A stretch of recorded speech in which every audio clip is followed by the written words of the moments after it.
Olá, paz e graça, tudo bem com vocês? Eu me chamo Gilmar Reis, seja bem-vindo ao canal Firmado na Palavra. E esse é o quadro do nosso canal onde nós fazemos os comentários das lições bíblicas de adultos, aquelas lições que são publicadas pela CPAD e são utilizadas pela maioria das igrejas evangélicas. Esse trimestre nós estamos estudando sobre o apóstolo Paulo, lições da vida e ministério do apóstolo dos gentios para a Igreja de Cristo. As lições são comentadas pelo pastor Elienay Cabral, que é conferencista, teólogo, membro da Casa de Letras, Emílio Conde e também do Conselho Administrativo da CPAD. A semana passada nós estudamos sobre Paulo no poder do Espírito e nessa semana veremos Paulo como um plantador de igreja. Quero aproveitar também e agradecer a você que já tem nos acompanhado aí há um tempo, sempre está curtindo as nossas postagens, está deixando aí o seu comentário, compartilhando nossos vídeos com outras pessoas. Que Deus continue abençoando você, sua família, seu ministério e a sua igreja. E que Deus nos dê sabedoria para que possamos continuar sendo bênção para você e a sua casa. E a lição de número 7, do dia 14 de novembro de 2021, ela tem por título Paulo, o plantador de igrejas. O texto áureo vai dizer: eu plantei, Apolo regou, mas Deus deu o crescimento. 1 Coríntios capítulo 3, versículo 6. A verdade prática vai dizer assim: a experiência com Cristo é o mais poderoso fator motivacional para plantar igrejas. Essas lições, como nós temos sempre falado aqui, elas possuem um cronograma de leitura diária que vai de segunda a sábado. E é interessante que você, que é professor de escola bíblica dominical, incentive os seus alunos para que eles, durante a semana, realizem esses devocionais. Porque, ao mesmo tempo que eles vão sendo edificados, eles também vão se embasando, se inteirando do assunto que será tratado no domingo pela manhã. E a leitura bíblica em classe, ela se encontra em 1 Coríntios, capítulo 3, verso 6 ao 9. Depois você abre lá em Atos, capítulo 13, verso de 1 a 3. E Atos, capítulo 16, verso de 1 a 5. E depois os versos 9 e 10. É importante que você faça essa leitura bíblica em classe, juntamente com seus alunos, e sempre que possível, pergunte para eles o que eles entenderam ao ler o texto e, quem sabe, a partir das respostas, você crie uma nova dinâmica para introduzir a sua aula e eu tenho certeza que será bênção para você e todos os seus alunos. É quase que unânime o entendimento que depois de Jesus, Paulo foi o principal pregador da história da igreja. As suas viagens missionárias, elas duraram um período de aproximadamente 10 anos. E o seu trabalho itinerante, ele ocorreu em 4 províncias do Império Romano, a saber, Macedônia, Galácia, Acaia e Ásia. Paulo levou o evangelho ao mundo numa época muito difícil se comparada aos dias de hoje, pois, diferente de hoje, ele não tinha a Bíblia reunida em um único volume, nem livros em profusão, muito menos computador, internet, redes sociais, não havia microfone, não havia caixa amplificada, não havia aviões, automóveis e outros excelentes recursos da pós-modernidade. Entretanto, isso não inibiu nem desencorajou Paulo ser um grande desbravador da fé e um exímio plantador de igrejas. E como comentarista da lição, o pastor Elienay Cabral afirma, Paulo contribuiu e muito na implantação de inúmeras igrejas. Não houve quem plantasse tantas igrejas em tão pouco tempo como o apóstolo Paulo.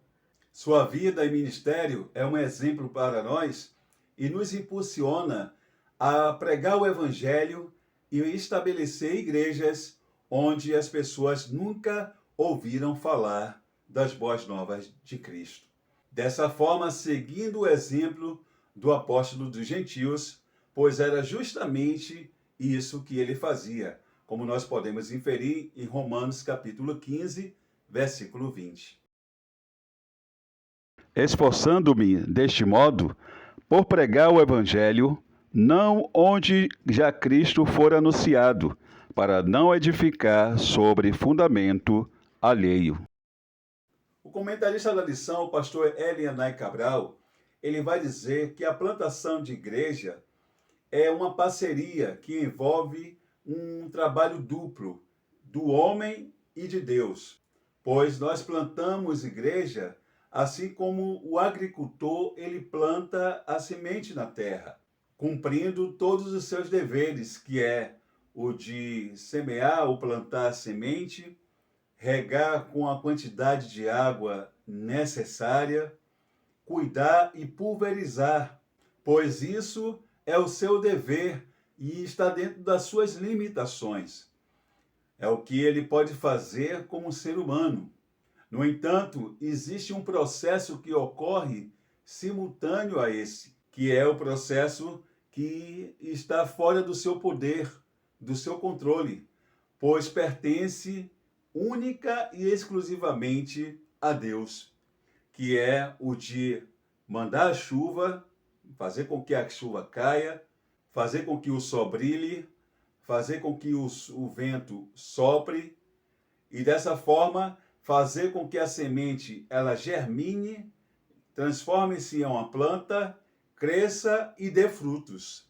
Em 1 Coríntios capítulo 3, versículos de 6 a 9, o apóstolo Paulo, quando está escrevendo aos irmãos de Corinto, tratando da divisão que estava havendo ali na igreja, uns diziam que era de Apolo, outros diziam que eram de Paulo, outros de Cefas, outros de Jesus. Ele vai pintar dois retratos da relação do ministro de Deus com a igreja. Eu plantei, Apolo regou, mas o crescimento veio de Deus, de modo que nem o que planta é alguma coisa, nem o que rega, mas Deus que dá o crescimento.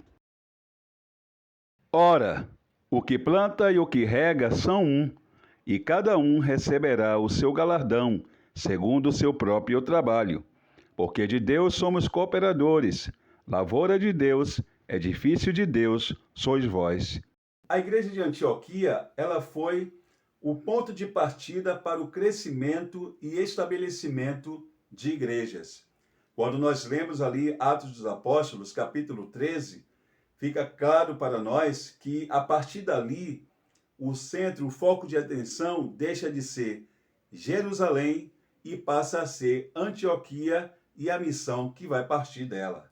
Nós vamos ver que na cidade de Antioquia havia uma igreja piedosa que aguardava no Senhor, como mesmo Lucas vai descrever, que ali havia profetas, doutores, mestres, homens de Deus que estavam ali reunidos, servindo ao Senhor em oração e em jejum, como nós podemos inferir em Atos capítulo 13, versículo de 1 a 3.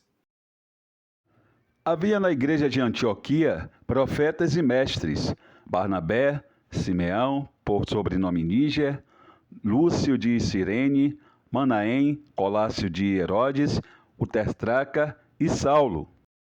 E servindo eles ao Senhor e jejuando, disse o Espírito Santo: Separai-me agora Barnabé e Saulo para a obra a que os tenho chamado. Então, jejuando e orando, e impondo sobre ele as mãos, os despediram. Howard Marshall ele vai comentar que no versículo 4, na sequência, não vai ser mencionado se os missionários Paulo e Barnabé receberam instruções de qual seria o roteiro da viagem.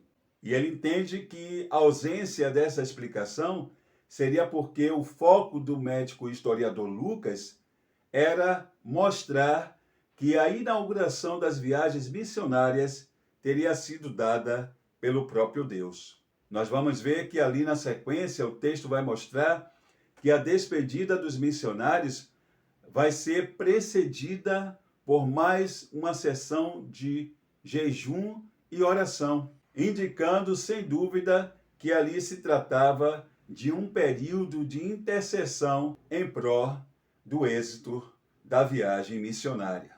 E ainda sobre Antioquia, o autor Humberto Roden, no seu livro Paulo de Tarso, ele vai dizer que depois de Roma e Alexandria, Antioquia era a cidade mais importante dos Césares. Contava nesse tempo com 500.000 de habitantes, era a metrópole do Oriente, sede do legado romano da Síria, notável império comercial da época, foco da vida intelectual judeu-helênico-romana. Veio essa cidade tornar-se para o apóstolo Paulo, em 2 decênios, aquilo que Cafarnaum tornou-se para Jesus durante os seus 3 anos de vida pública. Um ponto estratégico do seu apostolado, base das suas expedições pelos 2 continentes do mundo civilizado. Na continuação, o historiador e médico Lucas, ele vai registrar que dali de Antioquia navegaram para Chipre Paulo e Barnabé. Chipre era uma grande ilha que tinha a sua importância econômica derivada das suas minas de cobre e também do fato de ter se tornado uma província senatorial. Alguns baseados em Atos capítulo 11, versículo 19, vão afirmar que ali em Chipre já havia um trabalho de evangelização, embora restrito aos judeus, e que muitos de Antioquia tinham laços de parentescos familiares ali com alguns habitantes ali da ilha de Chipre, como era o caso de Barnabé, o que podemos inferir de Atos capítulo 4, versículo 36. Com base nisso, do ponto de vista humano, era natural que a missão ela começasse ali. Porém, nós sabemos que o mesmo que havia separado Paulo e Barnabé para aquela missão evangelística, foi o mesmo que guiou os missionários para aquele lugar. E ao chegarem na ilha, eles vão estabelecer o padrão de pregar primeiramente nas sinagogas e, seguindo até Pafos, vão evangelizar o procônsul Sérgio Paulo, no que vai haver ali a oposição de Elimas o Mágico, onde Paulo, cheio do Espírito Santo de Deus, vai repreendê-lo, deixando-o cego. É nesse contexto também que Lucas ele vai registrar, nos mostrando que vai haver ali uma mudança de liderança, uma mudança de posição ali, uma troca de papéis. Paulo, que até então estava sendo liderado por Barnabé, passa agora a liderar o restante da viagem, a começar na entrevista que eles vão ter ali com Sérgio Paulo. Como nós vemos na vida do apóstolo Paulo, um plantador de igreja, ele tem que ter certeza do chamado divino na sua vida. Nós vamos ver que o apóstolo Paulo, ele se desfez de toda a sua vida passada em amor à pregação do evangelho. Passou a viver da sua profissão, que era ser fazedor de tendas, no intuito de priorizar a pregação do evangelho e o estabelecimento de igrejas pelo mundo. Sobre isso, o pastor Ciro Zibordi, no seu livro Procura-se Pregadores como Paulo, ele faz o seguinte comentário: Fico a imaginar como seria a igreja brasileira se sua liderança tivesse a ousadia e a determinação de professar a fé de Paulo e viver como ele viveu. Com certeza, uma revolução espiritual ocorreria em nossa nação. Porém, tem ocorrido o inverso, para a tristeza de todos. Foi no deserto da Arábia que Paulo foi experimentado e teve o seu caráter forjado. Após passar 3 anos cuidadosamente estudando, examinando o Antigo Testamento, recebeu do Senhor as grandes verdades que mais tarde viriam a ser as âncoras de sua pregação. Foi lá também que ele, reestudando as Escrituras, descobriu as principais doutrinas que mais tarde ele ensinaria a todas as igrejas. Aprendeu o valor da comunhão com Deus, tornando-se-lhe sensível à sua vontade. Na verdade, é impossível nós sabermos detalhes do que aconteceu naqueles 3 anos de consagração. Mas de uma coisa nós não temos dúvida: Paulo retornou daquele deserto convicto e preparado para defender as razões da sua fé.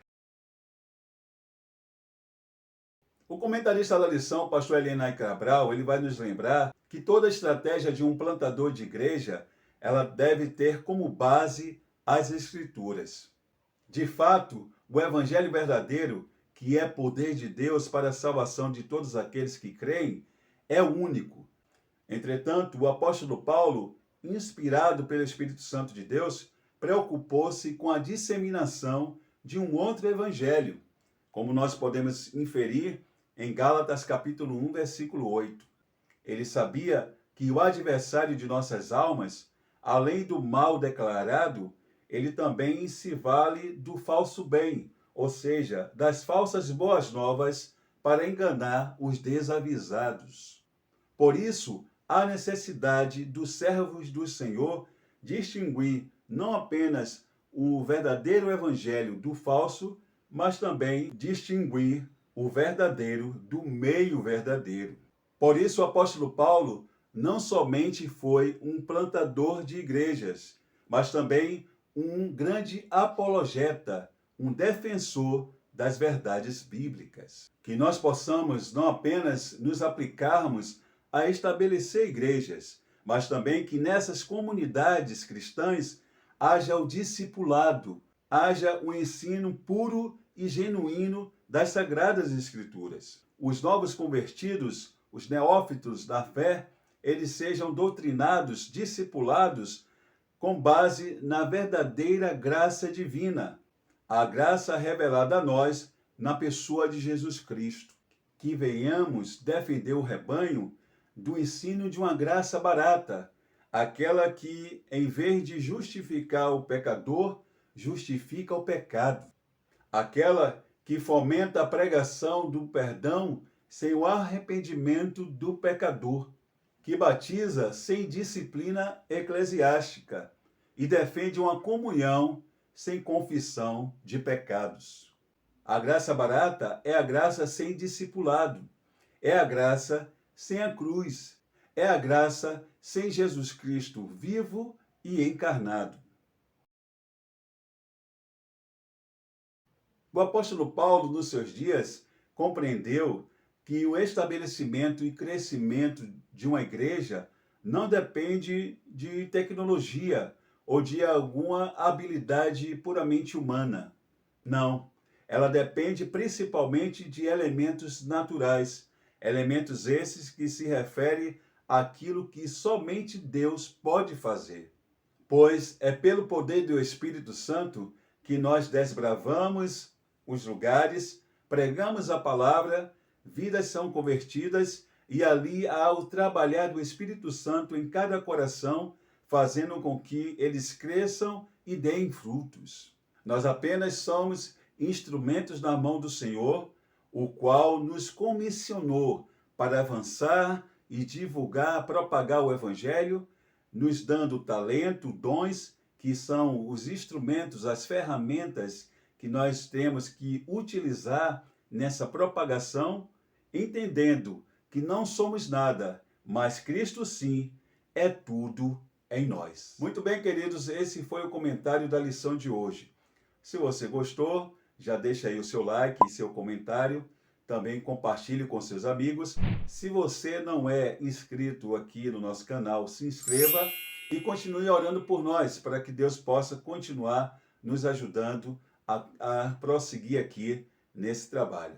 Deus continue abençoando a cada um de vocês. Um forte abraço e até a próxima lição.